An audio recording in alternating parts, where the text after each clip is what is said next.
సుపరిపాలన దినం పురస్కరించుకుని విజయవాడలో భాజపా ఏర్పాటు చేసిన కార్యక్రమంలో కేంద్ర మంత్రి వెంకయ్యనాయుడు పాల్గొన్నారు.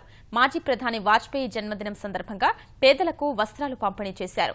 దేశానికి సుపరిపాలన అందించి ప్రజలందరూ సుభిక్షంగా ఉండేందుకు వాజ్పేయి ఎన్నో అత్యుత్తమ పథకాలు అమలు చేశారని వెంకయ్య గుర్తు చేశారు.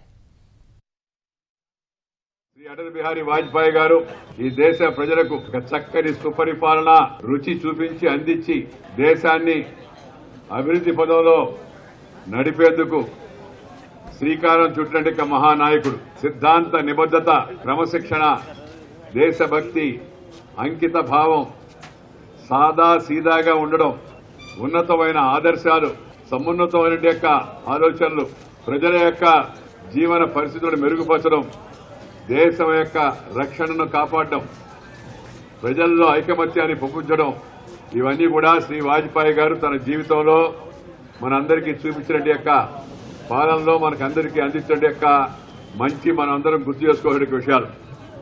శ్రీ వాజ్పేయి గారు సామాన్య కుటుంబంలో పుట్టి టీచర్ యొక్క కుమారుడుగా అంచెలంచెలుగా ఎదిగి కార్యకర్తగా పనిచేసి నాయకుడిగా ఎదిగి ప్రజానాయకుడిగా రూపొంది ప్రధానమంత్రిగా గెలుపొంది దేశ ప్రజల యొక్క హృదయాలను మరి జయించి భారతరత్నగా పేరుగాంచి అత్యుత్తమ ప్రధానమంత్రుల్లో అగ్రశ్రేణిలో నిలబడ్డ మహానాయకుడు శ్రీ అటల్ బిహారీ వాజ్పేయి అని చెప్పిన సందర్భంగా మనం చేస్తున్నాను.